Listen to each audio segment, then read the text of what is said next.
Welcome to another edition of the Varsity Podcast. Justin Barney, Sponge Franklin coming to you on Wednesday like we always do, talking about the high school football week that was and the week that is to come. Sponge, man, it was a weird week too. Not a lot of headlining games like normal, but we had some good ones and we're going to talk about those right off the bat.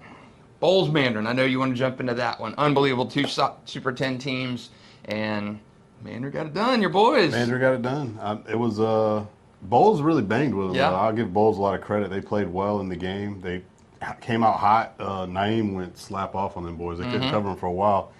They get into the game with like 3 touchdowns. But just looking at it, Bolles right now just doesn't have enough on defense. They are really struggling in the back end, covering all these teams that can throw it a little bit. Obviously, they had struggles week 1 against St. Augustine, who lit them up through the air. Same thing, Tramel Jones and Jamie French and those guys at receiver. But really and truly, the run game was also another big factor again for Mandarin as well. The Weish and Westcott toting the load for them boys is doing a lot of things. Now Mandarin, I think, needs to improve upon their defense as well because they had a little bit spotty coverage. Obviously, not being able to cover Naeem, but 2-0 is 2-0. You get a big win, you get a big win. But yeah, the season started. We've talked about the hype of Mandarin again. When you've got returning talent like Mandarin has, you add transfers like they did.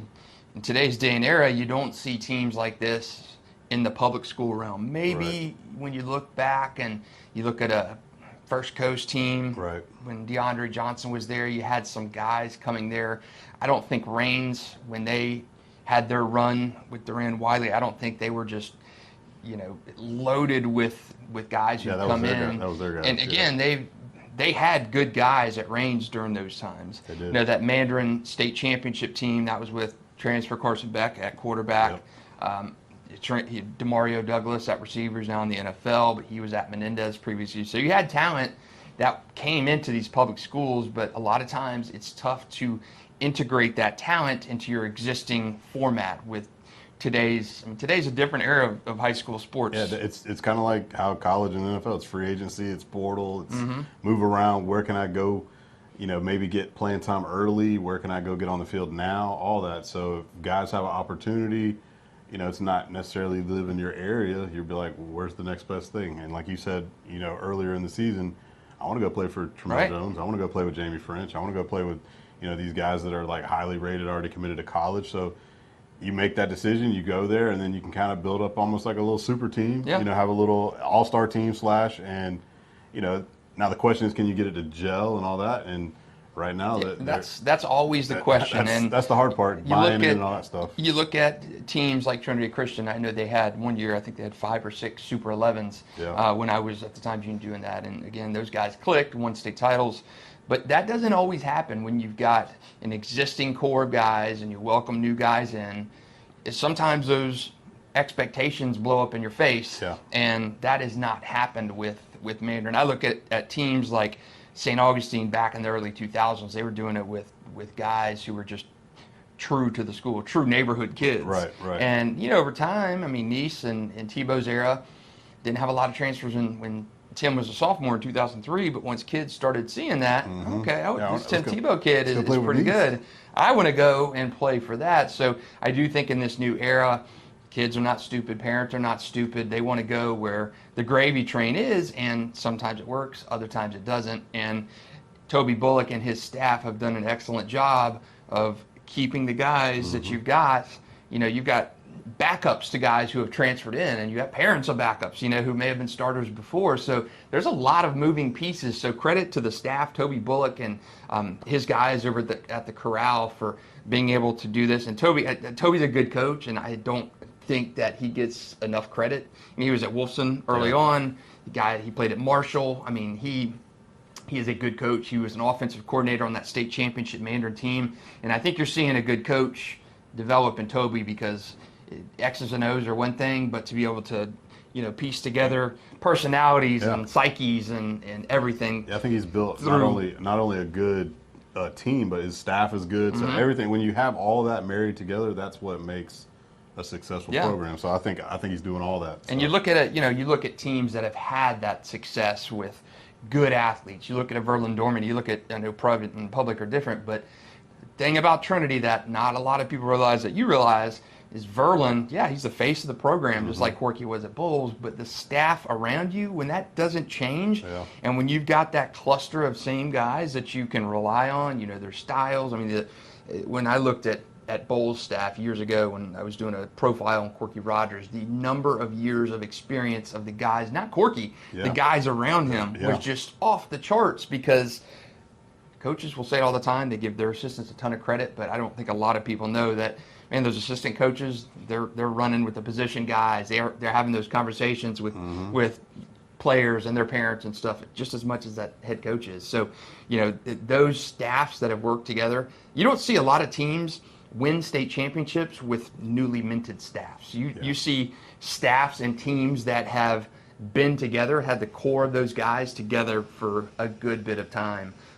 You know, and I think the Mandarin title couple of years ago was an exception because Bobby was, you know, a second-year coach and some of that staff was new. So those are exceptions to the rule. But I think a lot of the teams that win state titles have head coaches and staffs who have been in place for quite some time. And I do think Mandarin has a lot of that.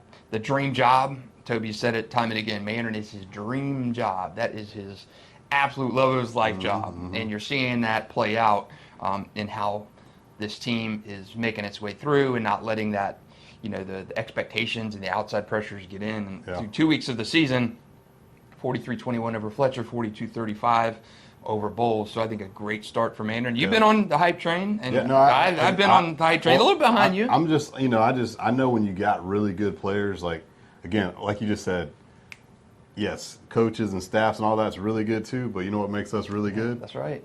The Jimmies and Joes, baby. That's right. Like, X's and O's a little bit. They'll dial it up and we'll call some good plays. You got to be, you know, in your bag and have a good game plan and all that. But what makes it real easy is when you know you got Tramel Jones throwing to Jamie Franks. Yeah, that's true. And you know that the guy covering him is not going to be playing on Saturdays. So, you know, 9 times out of 10 you can win those matchups. So, like that, don't get me wrong, V-Man, heck of a coach, you know, one of the greatest, GOATs, legend, all that stuff in high school football.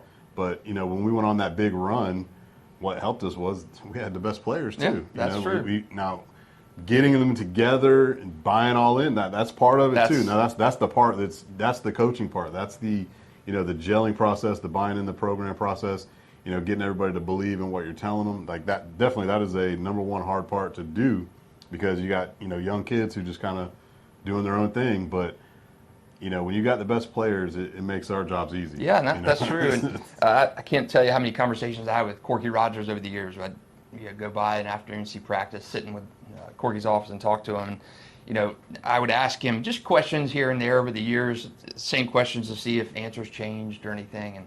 And one thing that was, I mean, many things were the same, but one thing that he always liked to bang the hammer on the nail of the head on, he always said, I don't think our players get enough credit for the stuff they've done over the years, because people see me, they see our staff, the longevity, and it's great to have recognition as coaches and staff, but the players are the guys that are having to buy into the system and having to perform. And, you know, good coaches will tell you that, true. I mean, they will say that. Verlin has said that. We've had some excellent players over the years and coaches and stuff. So Toby Bullock in this situation now where you've got a collection, a sample of excellent college-bound football players and guys who are going to be in college next year in 2 years. And getting all those together, that's, you know, I think that the game plans, the play calling, that's the fun part. That's the easy part of their job. Yeah, definitely. The difficult part of the job, getting the pieces in place, the personalities, and making that puzzle fit together. So I think that Mandarin this year has been an excellent example of that. Again, that was a team that was 5-5 last year.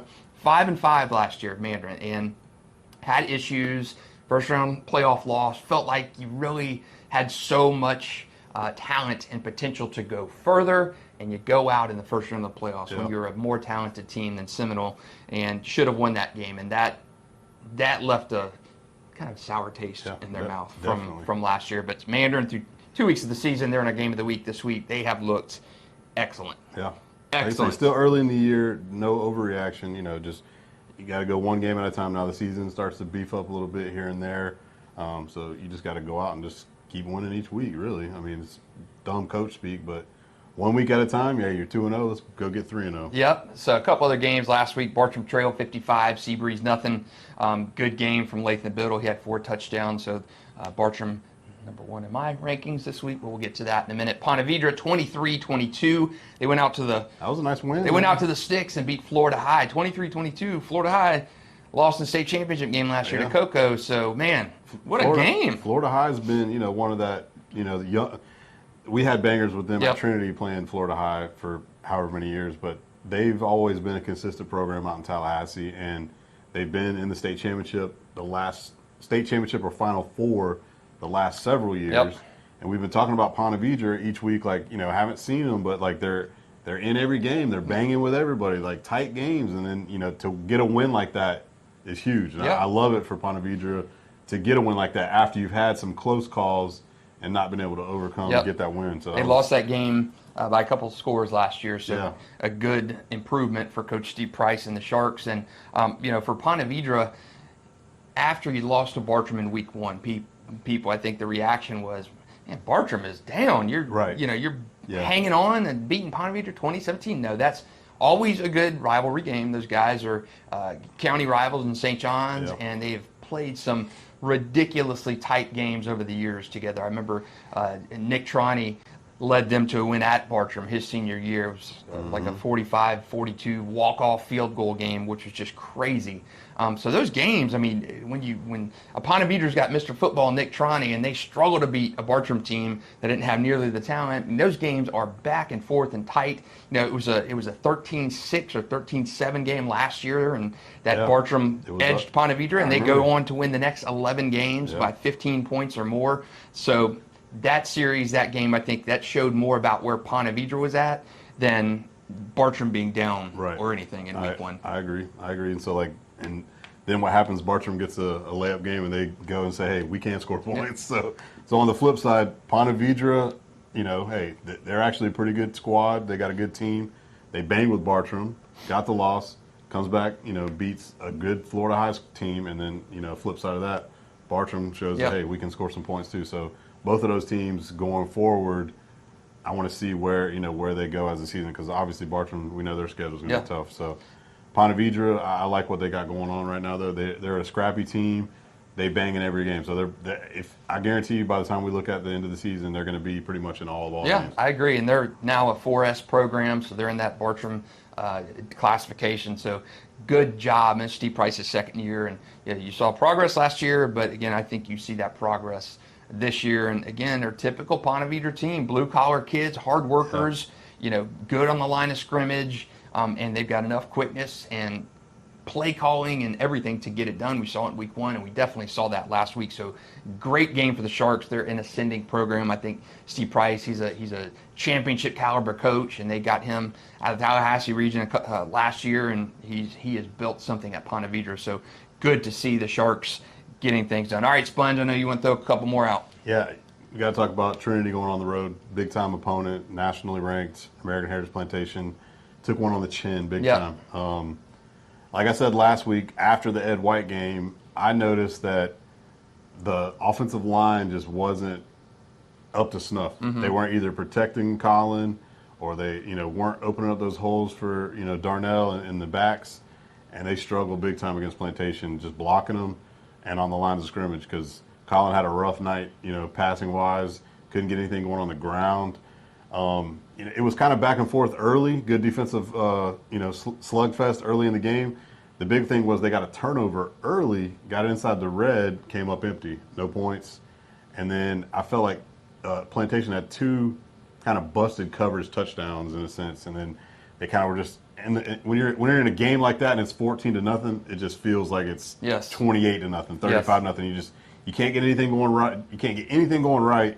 You're down a score or 2, and it just feels like, man, we can never get back in this. And they scored a couple late touchdowns, to make it, somewhat. But kudos to I love V-Man playing these types of games, because it shows, hey, this is the type of caliber team you probably will have to play in a state championship like a Chaminade.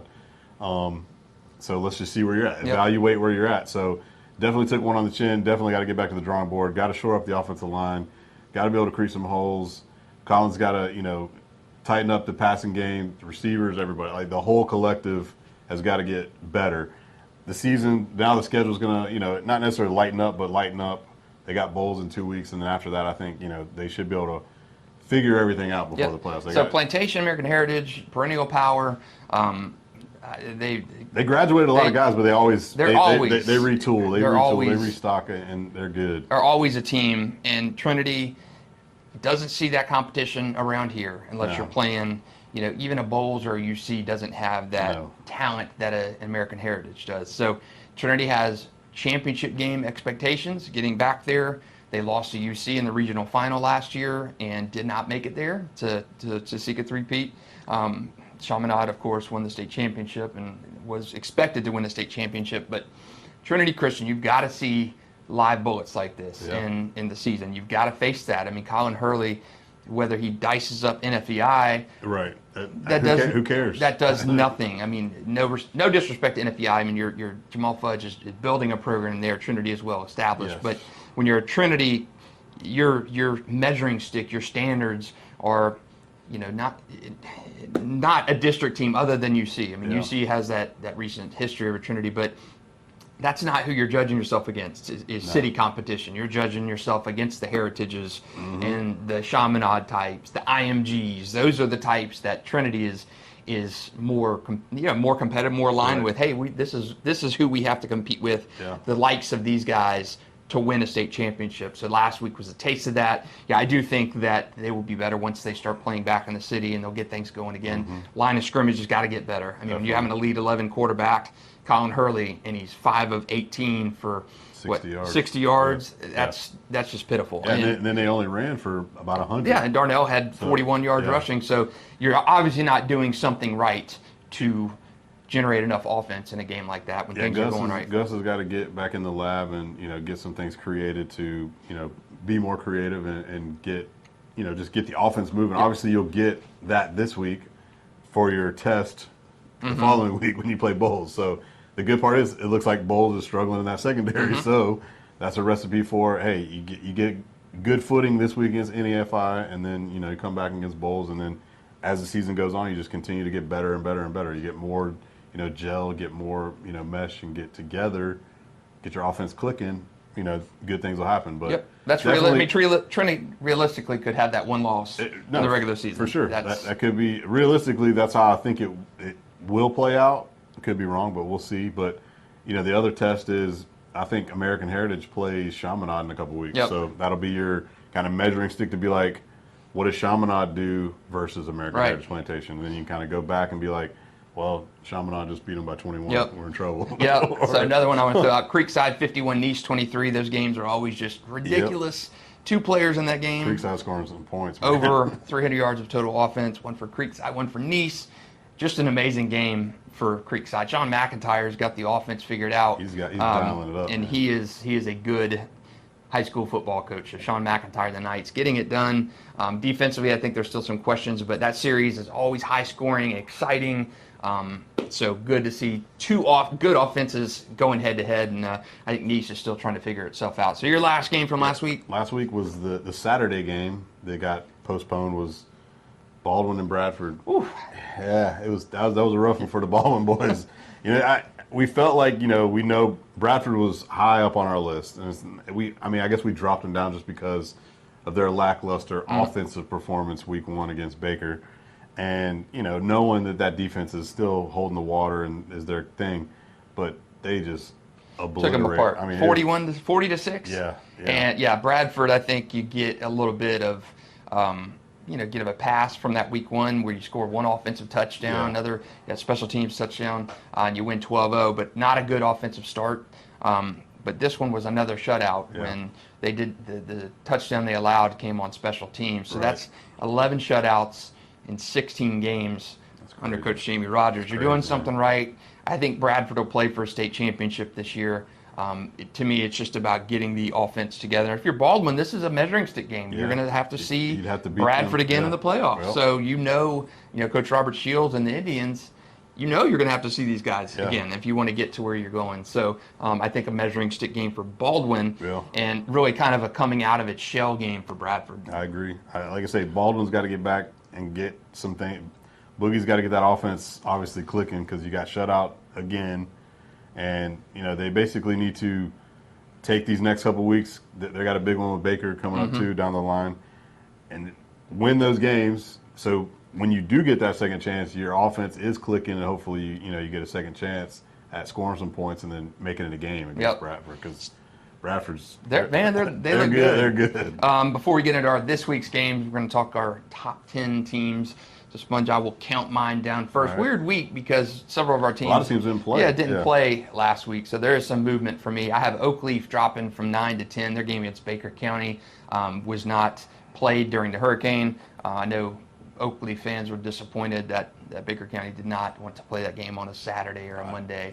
I'd like to see that. That would have been a good game to see play. So Oakleaf down one spot, and unfortunate for the Knights, their natural bye week is this week. So 2 weeks of no football before you go into a game against Fleming Island. So that'll be a good one. Not ideal. So anyway, 2 new coaches there. That'll be a good one to talk about the next week. Oakleaf 9 for me. I had, I'm trying to think who was my, Oakleaf 10 for me, I'm sorry. My number 9, I'm trying to think who my number 9 team is. I'm drawing a blank on my number 9 team. My number 8 team, University Christian, they had a nice win going out to NFC and beating them. I'll get back to my number 9 team in a minute. Number 7, Bishop Kenny. I have Bishop Kenny. They were off last week, didn't have a hurricane game. Number 6 for me, Rains. Again, another game that was not played. Rains had a natural bye week. Number 5 for me is St. Augustine. I had unfortunately had to drop them. They didn't play last week due to the hurricane and had a team in front of them fall. So Bradford moves up to number 4 for me.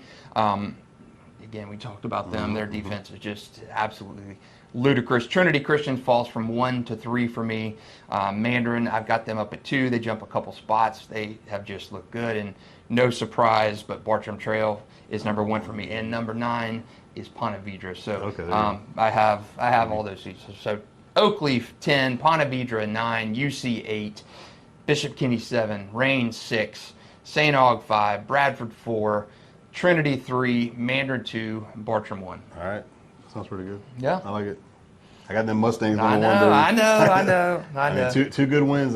So now the pressure's on Mandarin. You got to hold it. So Mandarin's 1. I bumped Trinity down 2 just because of the team they played against. I'm not going to knock them too hard, but they definitely got to correct some stuff and get some things better. I could have bumped them down another notch, but I've got the St. Aug boys at 3. I just feel like St. Augustine, I know they didn't play last week. I wanted to get that game in with Gibbs, but obviously hurricane, all that stuff canceled out. I've got the Bartram Trail boys sitting at 4 because St. Augustine Bartram, when they play, that'll be that'll be the deciding factor. I got Bradford at 5, and then I got Rains, Bishop Kenny, Creekside, UC, and I've got Oakleaf hanging out at number 10 too. Okay. So doesn't matter that Bartram's not lost a regular season game in 2 years. It doesn't. It doesn't. Like I said, is it last year or this year? So they had a tight win against your number 9 team in Ponte Vedra. I know it's tough. It's tough. People ask all the time about how do you decide the rankings? Why? Hey, Riverside's 2-0. Why are you not ranking them? That's what I'm saying. It's tough to do with rankings because you're not measuring comp to comp. Riverside, great, has had a great start. Right. They play Mandarin on Friday night, battle of unbeaten. Exactly. So who are you picking in that game? Of course, it's not a question. But Riverside again, but you're not on the same level to me yet as a Mandarin or any of the teams in the top 10. Knock Mandarin off. Yeah, that's of course. That's a whole other story. But Riverside and Antoine Nicholas have had a great start. Defense is not a lot of point in 2 games, but your 2 opponents have been Westside and Parker. So again, I think when you start seeing these live ammo games where you got the bangers and bangers going head to head, that's when you earn your respect. You don't get it from beating the. Yeah, I love the fact that Riverside's 2-0. Absolutely. I love the fact that Inglewood's 2-0. Some of these teams are 2-0, but now as we get going on into the schedule, sure, our top 10 is going to be almost the same every year because these are the traditional powers in our area. And guess what? They always win 8, 9, 10. Right. A good example last year. I had several emails last year. Interlochen went 10-0. Right. Okay, 10-0, great season for Interlochen, but you cannot match or compare a team like Interlochen. When Interlochen played the top 10, they would go 0-10. Yeah, and I saw it last week. Interlochen lost 44-0 to Providence. Lost in week 1 to Union County. So there's a massive step up in competition when you're talking about the top 10 teams in the area that we think, if Ponte Vedra played an Interlaken or Ponte Vedra played that's my number 9 team this week. Right. If they played a team, comparable to that, a Riverside, Right. I think Ponte Vedra wins those games I handily. agree. So I think agree. the cut line, to me, that line of demarcation is pretty consequential when you're talking about elite teams and then teams who've had just a good start. No knocking the start. Your schedules are what they are. Deal is exactly. Go win these games, and then you're going to get the credit. You just, like if Riverside goes and knocks off Mandarin and then runs like 4 or 5 wins in a row and they're 6-0 in a couple weeks, they're definitely going to be in my top 10. Yeah, of course. So okay, this week got several games we want to talk about. Sponge, you want to throw a couple out first? Yeah, like the schedule, the local schedule isn't that appetizing, but there are a few big games that our guys are going to be playing some out-of-town teams, and I'll start off the first one with the Mainland from Daytona Beach is playing Bartram Trail at Bartram. Excellent game. I love game.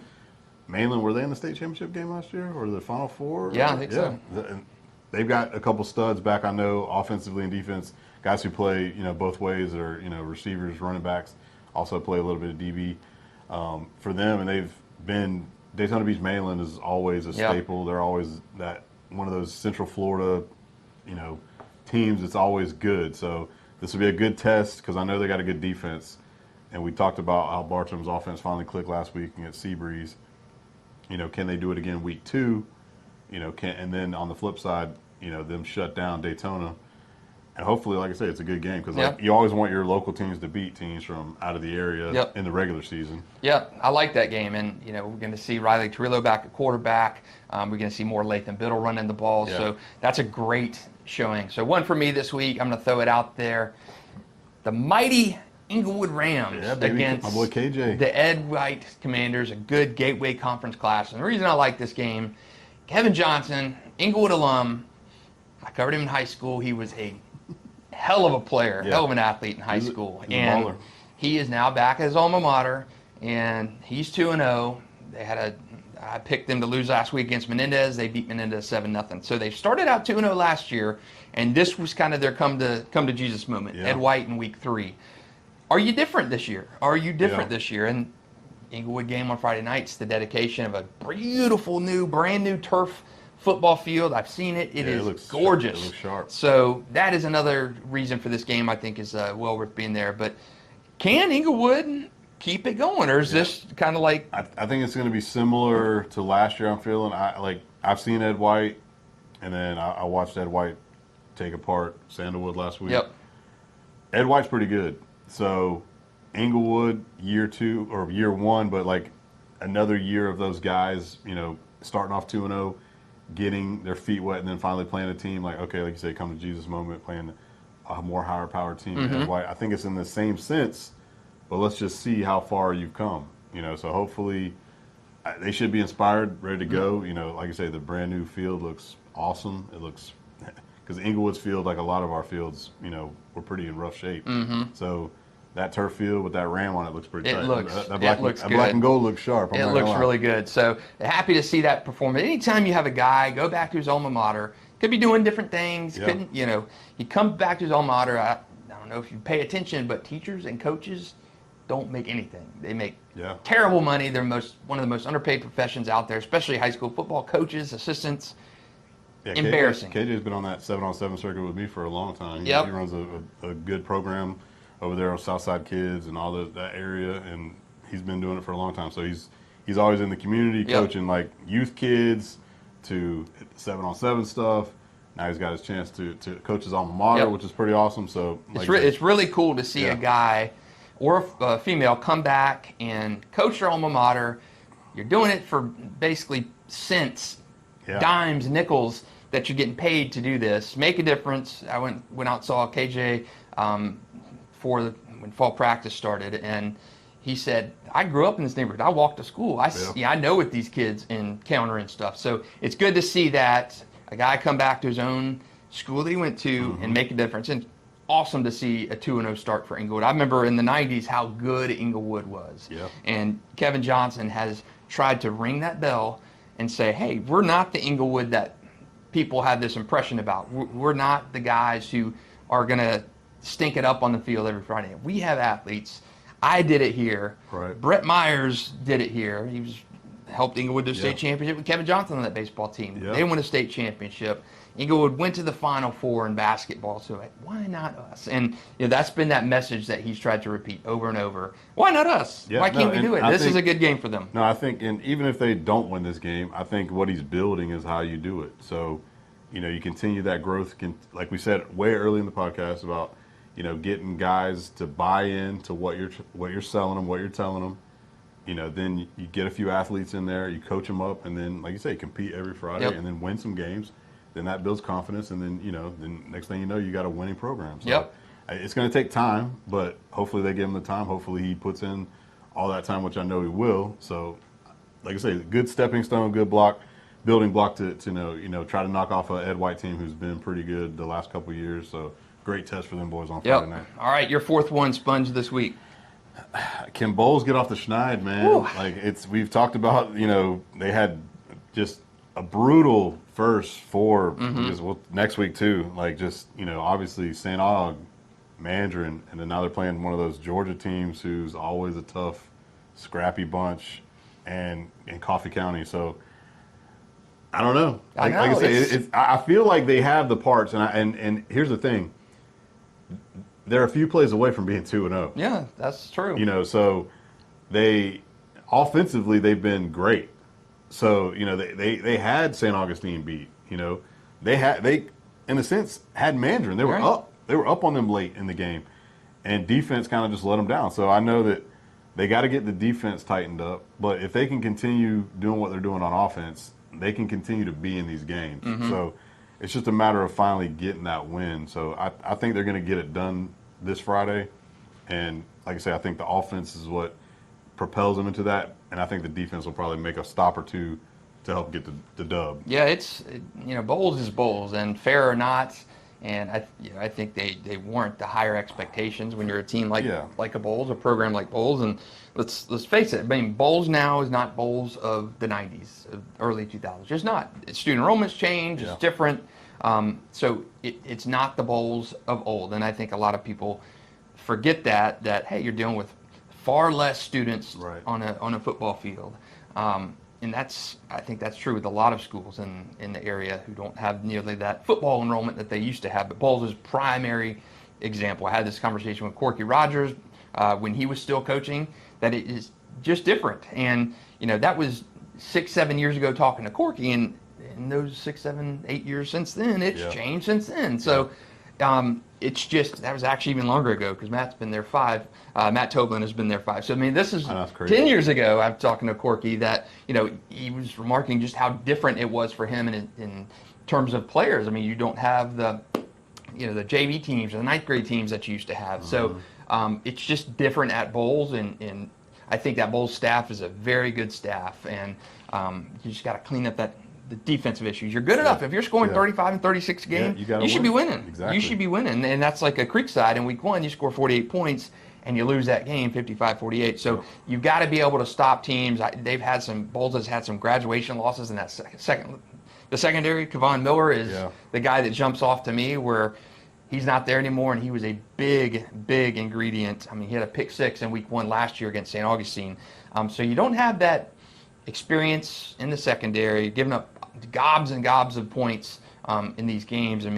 42 and 43 points in back-to-back weeks. So you're not going to win many games like that unless your offense is just firing away. And again, DJ Moore, Naeem Burrows, great game last week, but got to be able to stop somebody. Can they do that this week? And I think our local teams in Georgia have tough games. Just the Classic Border Wars games up at Glen Academy, Glen County Stadium.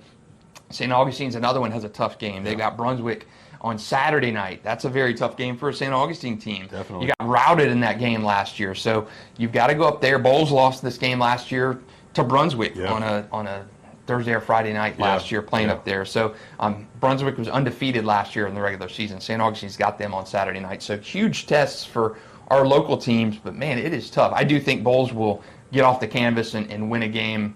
Bolles is Bolles. They had a 3-game losing streak last year, and had Plantation Heritage in a dogfight in the fourth quarter of a state semifinal game. So Bolles is Bolles. They will turn things around, but you've got those tests. Your first 5 weeks of the season are tough. You're Matt Toblin. Totally. You've got Coffee this week, Trinity next week, Oakleaf at the midway point, and then finally your district schedule arrives, and you're like, okay, thank you, Lord. This is where it. It's going to lighten up for us. This is where it gets easier. Yeah, so I think that is 5 RIP games. Man. Yeah, you got to let's go. So in terms of that, I mean, you've got 3 teams that are in our Super 10, or 4 teams in our Super 10, right out of the gate. I mean, St. Augustine, Mandarin. You got Trinity next week, and Oakleaf. That's 4 out of 5 teams that are ranked. If I don't know where Glenn would fit in. If they're probably a top 10 in Georgia. Well, in our South Georgia region, I would probably say they're one of the top 10, 15 teams that they're gonna play this week. Yeah. So it's they have a tough. Bolles has a tough. But like we said earlier, that's what Toblin wants to do. Right. Schedule those live bullet games to be like, hey, look, let's get in this thick of this. Let's learn from these games. When you lose them, you learn something from a loss. Yep. You know, you take a silver lining, whatever.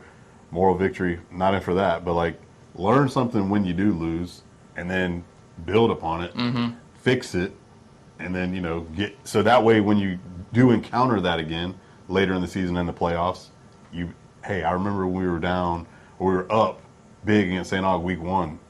We need to put our foot on the throat and let's win this game. Let's finish up. Positives in those losses for sure. So we'll see if Bolles can get back on the saddle this week. We have a bunch of Florida-Georgia clashes Thursday, Friday, and Saturday. So some good games, a lot of good games out of the area this week, but a lot of good ones in town. We'll be at Mandarin Riverside. That's our game of the week this Friday. You can stream that on News4JAX.com and News4JAX Plus. But for a Week 3 edition of Varsity for Sponge Franklin, Justin Barney, we will chat with you again next week.